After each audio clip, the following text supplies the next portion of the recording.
Hey friends, Reservation Dogs Season 2, Episodes 1 and 2. I just wrapped both episodes. Have you guys seen both episodes yet? Let me know in the comments.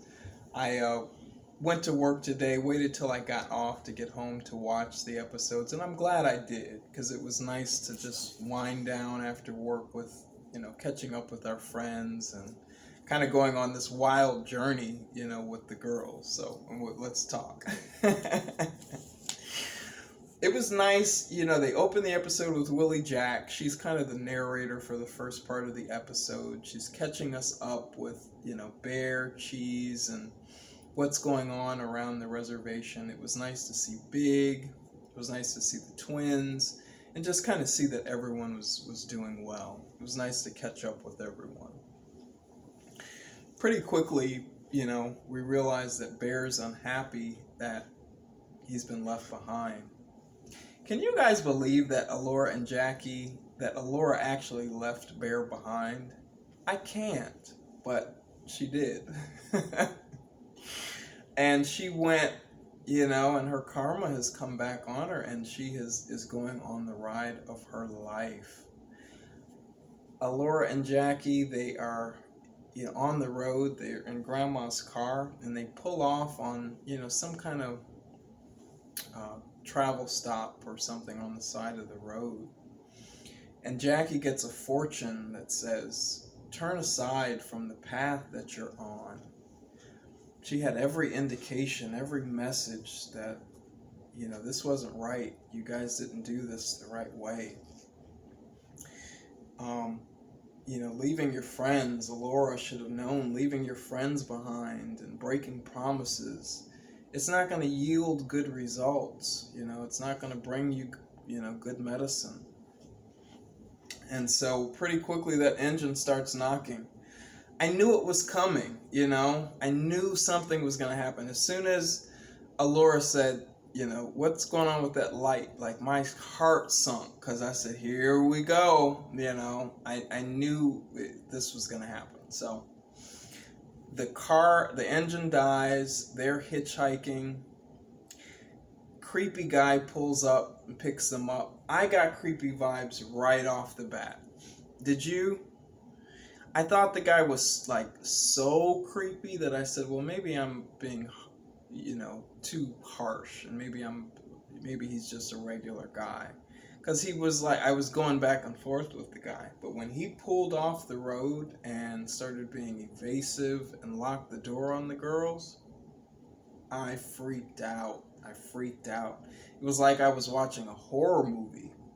But that's really when the pacing of the episodes really started, and it was an exciting pace. I really loved it. These girls, I was terrified, but these girls were able to take care of themselves. They're no punks. Jackie basically breaks the guy's jaw, kicks the crap out of him. And Allura gets the courage, from that knife that she was passed before they got in the car. She gets the courage to stab the guy. Now, I'm not a proponent of violence, but I was glad she got the courage to defend herself, in that moment. I don't know if that action rendered good medicine or bad medicine. Somebody tell me your perspective on that. Was that what she was supposed to do, or is that something that will also, bring her bad medicine or bad karma? Let me know. But they get away, thank goodness, and they're on the run basically at this point, and the episode just takes off in terms of pacing. But they haven't learned their lesson. They haven't decided to go home yet. And they decide that they're going to steal a car, steal someone's car. So they go into a neighborhood and decide they're going to break into someone's car, and they get caught. And these, self-described in the episode, these rednecks chase them down with shotguns and, flatbed trucks. And it really looks hairy for them. And they're hiding out. And these, when you think about Ahmaud Arbery and all of the different things that have been in the news, that's a situation that can go really, really far left. And so that was a terrifying situation, a second terrifying situation. And so they finally, after shooting in the air and realizing that they're drawing attention to themselves, they finally leave the girls alone and drive off. And the girls are just, they've had it. They're exhausted at this point. They lay down in the grass and try to, get some rest and figure out what to do next. Their money is gone. Everything is gone with that creep that was in the car. So they've got to figure out their next move. When Suburban Mom pulled up, obviously I had creepy vibes. And everything about her was creepy. What did you guys feel about her character when you first saw her? The lady that picked them up. And told them to come in the house and eat. What was her vibe to you, immediately when you saw her? Everything about her house was creepy. Everything about her situation was creepy to me. But, it seemed like she ended up being a decent person. And let me tell you what a red flag was.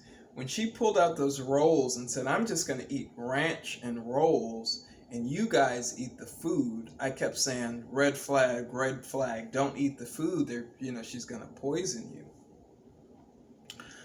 But that's life. At some point, you do have to trust someone. Even if you've had, your heart broken, you've been in bad situations, at a certain point, you do have to trust someone.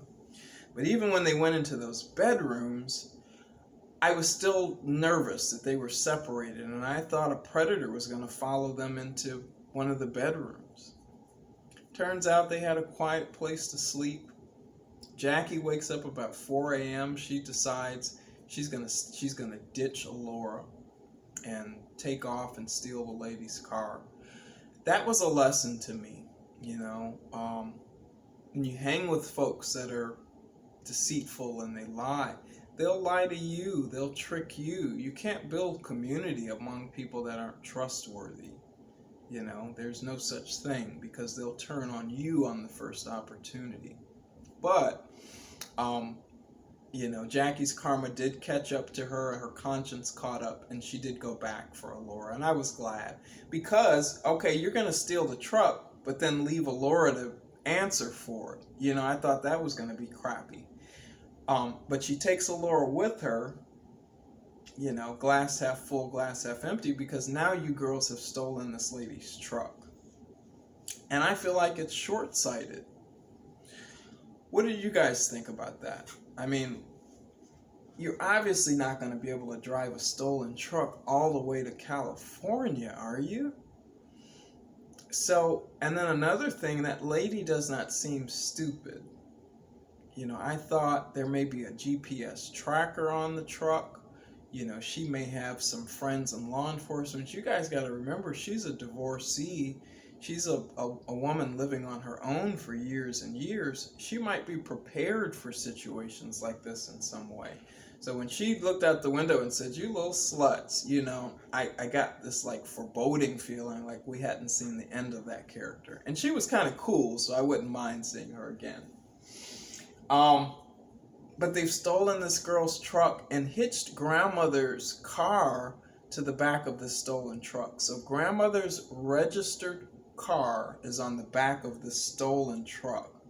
But that's 18-year-old logic, thinking that makes sense. You get pulled over, they know exactly, who you are at this point.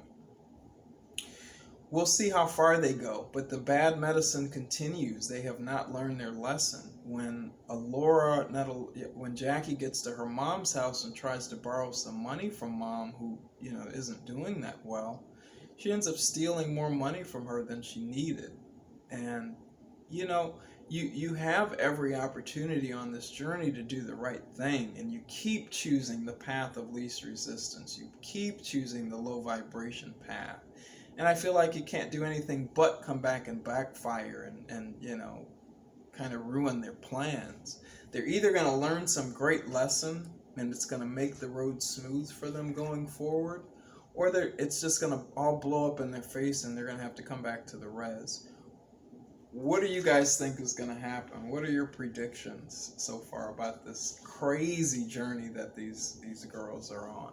I mean, they've seen some life now at this point, So it's wild, Back on the reservation, the other kids are going around trying to undo the bad juju, trying to undo the curses that they've put on the girls. And so we'll see what works first, the undoing of the bad juju, or the girls, Jackie and Alora's plans ultimately possibly crashing and burning. Come back and get Bear at least, you know what I'm saying? Undo some of all of this madness, but we'll see. Episodes were great. I loved the free falling cover. I thought that was just magic, mixed with the spirit guide and his riffs. I just thought that was beautiful. Emmy quality stuff. I'm expecting a lot from this season. These first 2 episodes fed us, and I can't wait for more. What were your favorite parts of episodes 1 and 2 of Reservation Dogs Season 2?